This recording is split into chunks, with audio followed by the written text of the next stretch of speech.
Well, that's no better a solution than any of the others, is it? So, in the end, have we learned anything from this look at why the world turned out the way it did that's of any use to us in our future?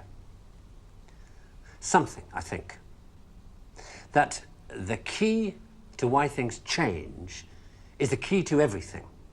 How easy is it for knowledge to spread? And that in the past, the people who made change happen were the people who had that knowledge, whether they were craftsmen or kings.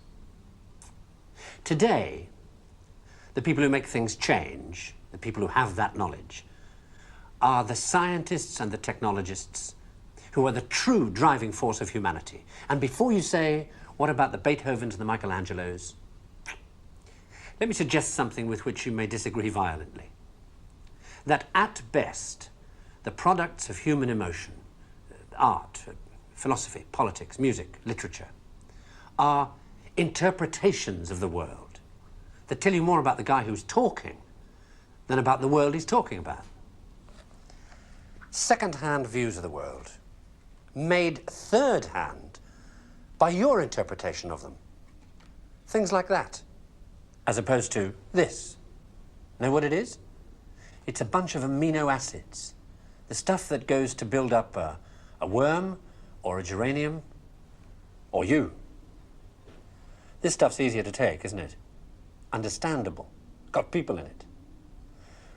This scientific knowledge is hard to take because it removes the reassuring crutches of opinion, ideology, and leaves only what is demonstrably true about the world. And the reason why so many people may be thinking about throwing away those crutches is because, thanks to science and technology, they have begun to know that they don't know so much, and that if they are to have more say in what happens to their lives, more freedom to develop their abilities to the full, they have to be helped towards that knowledge that they know exists and that they don't possess. And by help towards that knowledge, I don't mean give everybody a computer and say, help yourself. Where would you even start? No, I mean trying to find ways to translate the knowledge, to teach us to ask the right questions. See, we're on the edge of a revolution in communications technology that is going to make that more possible than ever before. Or, if that's not done, to cause an explosion of knowledge that will leave those of us who don't have access to it as powerless as if we were deaf, dumb, and blind. And I don't think most people want that. So what do we do about it? I don't know. But maybe a good start would be to recognize within yourself the ability to understand anything, because that ability is there, as long as it's explained clearly enough.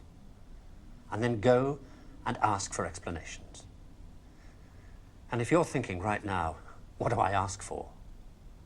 Ask yourself if there's anything in your life that you want changed. That's where to start.